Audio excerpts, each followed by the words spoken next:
श्री कृष्ण उस हर वस्तु से भिन्न है जिसकी सृष्टि हुई है, और जो उन्हें इस रूप में जान लेता है वह तुरंत ही सारे पाप कर्मों से मुक्त हो जाता है। परमेश्वर का ज्ञान प्राप्त करने के लिए मनुष्य को समस्त पाप कर्मों से मुक्त होना चाहिए।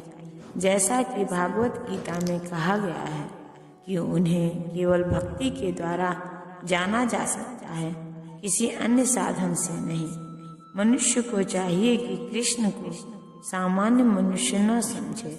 जैसा कि पहले कहा जा चुका है, केवल मूर्ख व्यक्ति ही उन्हें मनुष्य मानता है। इसे यहाँ भिन्न प्रकार से कहा गया है। जो व्यक्ति मूर्ख नहीं है, जो भगवान के स्वरूप को ठीक से समझ सकता है, वह समस्त पाप कर्मों से मुक्त है। यदि कृष्ण देवकी के पुत्र रूप में विख्यात है तो फिर वे अजन्मा कैसे हो सकते हैं? इसकी व्याख्या श्रीमद् भागवत में की गई है।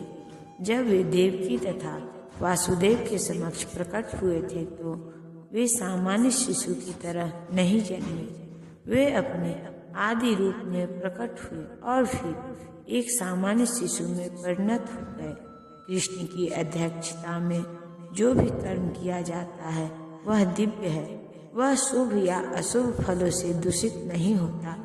इस जगत में शुभ या अशुभ वस्तुओं का बोध बहुत कुछ मनोधर्म है, क्योंकि इस भौतिक जगत में कुछ भी शुभ नहीं है। प्रत्येक वस्तु अशुभ है क्योंकि प्रकृति स्वयं ही अशुभ है। हम इसे शुभ मानने की कल्पना मात्र करते हैं।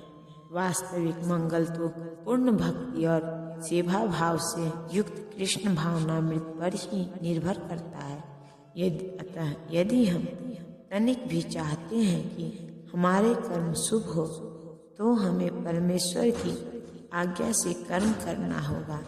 ऐसी आज्ञा श्रीमद् भागवत तथा भागवत गीता जैसे शास्त्रों से या प्रामाणिक गुरु से प्राप्त की जा सकती है। चूँकि गुरु भगवान का प्रतिनिधि होता है, अतः उसकी आज्ञा प्रत्यक्षतः परमेश्वर की आज्ञा होती है। गुरु, साधु तथा शास्त्र एक ही प्रकार से आज्ञा देते हैं। जैसा कि भागवत गीता के 6 अध्याय के प्रथम श्लोक में कहा गया है कि जो भगवान का आदेश मानकर कोई कर्तव्य करता है और जो अपने कर्म फलों की शरण ग्रहण नहीं करता, वही असली सन्यासी है। जो भगवान के निर्देशानुसार कर्म करता है, वास्तव में सन्यासी तथा योगी वही है। केवल सन्यासी या छद्म योगी वेश में रहने वाला व्यक्ति नहीं। बुद्धि, ज्ञान, संशय तथा मोह से मुक्ति, क्षमा भाव, सत्यता, इंद्रिय निग्रह, मन निग्रह, सुख तथा दुख, जन्म, मृत्यु, भय, अभय, अहिंसा, समता, तुष्टि, तप, दान, यश तथा अपयश, जीवों के ये विविध गुण मेरे ही द्वारा उत्पन्न हैं। जीवों के अच्छे या बुरे गुण कृष्ण द्वारा उत्पन्न हैं और यहाँ पर उनका वर्णन किया गया है। बुद्धि का अर्थ है नीर, क्षीर विवेक करने वाली शक्ति, और ज्ञान का अर्थ है आत्मा तथा पदार्थ को जान लेना। विश्वविद्यालय की शिक्षा से प्राप्त सामान्य ज्ञान मात्र पदार्थ से संबंधित होता है। यहाँ इसे ज्ञान नहीं स्वीकार किया गया है। ज्ञान का अर्थ है आत्मा तथा भौतिक पदार्थ के अंतर को जानना। आधुनिक शिक्षा में आत्मा के विषय में कोई ज्ञान नहीं दिया जाता, केवल भौतिक तत्वों तथा शारीरिक आवश्यकताओं पर ध्यान दिया जाता है। फलस्वरूप शैक्षिक ज्ञान पूर्ण नहीं है। असम्मोह अर्थात संशय तथा मोह से मुक्ति तभी प्राप्त हो सकती है जब मनुष्य झिझकता नहीं और दिव्य दर्शन को समझता है। वही धीरे धीरे निश्चित रूप से मोह से मुक्त हो जाता है। हर बात को सतर्कता पूर्वक ग्रहण करना चाहिए। आंख मूंदकर कुछ भी स्वीकार नहीं करना चाहिए। क्षमा का अभ्यास करना चाहिए। मनुष्य को सहिष्णु होना चाहिए और दूसरों के छोटे छोटे अपराध क्षमा कर देना चाहिए। सत्यम का अर्थ है कि तथ्यों को सही रूप में अन्यों के लाभ के लिए प्रस्तुत किया जाए।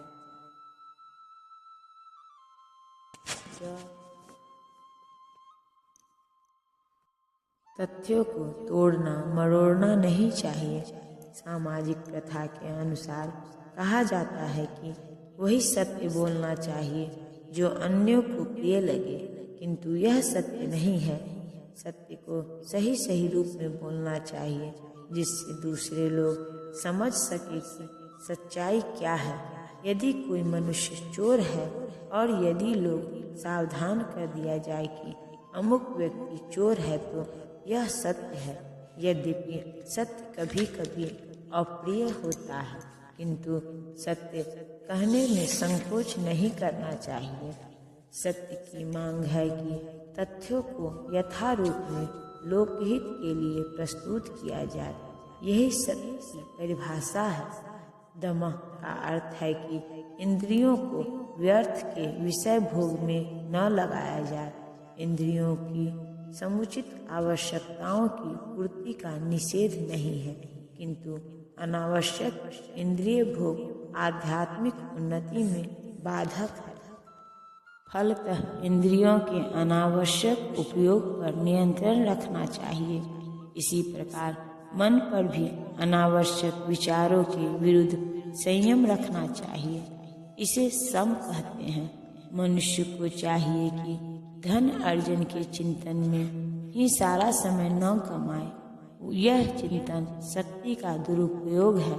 मन का उपयोग मनुष्यों की मूल आवश्यकताओं को समझने के लिए किया जाना चाहिए और उसे ही प्रमाण पूर्वक प्रस्तुत करना चाहिए। शास्त्र मर्मज्ञों, साधु पुरुषों, गुरुओं तथा महान विचारकों की संगति में रहकर विचार शक्ति का विकास करना चाहिए। जिस प्रकार से कृष्ण भावनामृत के आध्यात्मिक ज्ञान के अनुशीलन में सुविधा हो वही सुखम है।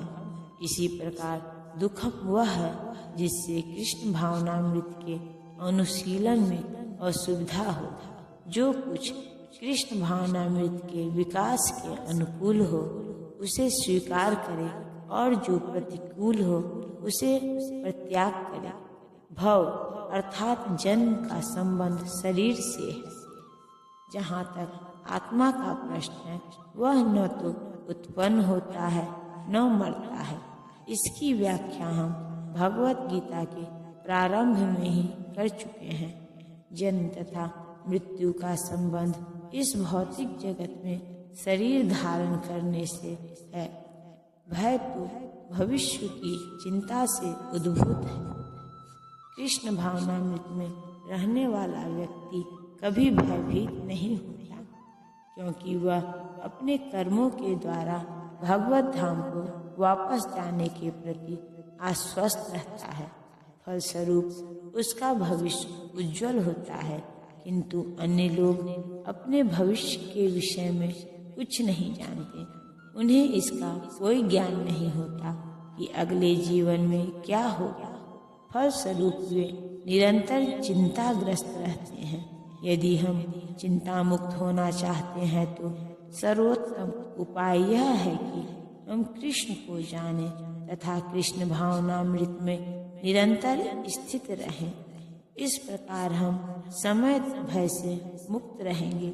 श्रीमद् भागवत में कहा गया है कि भय तो हमारे माया पास में फंस जाने से उत्पन्न होता है, किंतु जो माया के जाल से मुक्त है, जो आश्वस्त है कि वे शरीर नहीं अपितु भगवान के आध्यात्मिक अंश हैं और जो भगवत भक्ति में लगे हुए हैं, उन्हें कोई भय नहीं रहता।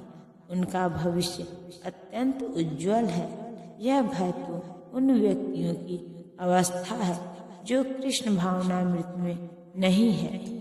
अभयम तभी संभव है जब कृष्ण भावनामृत में रहा जाए।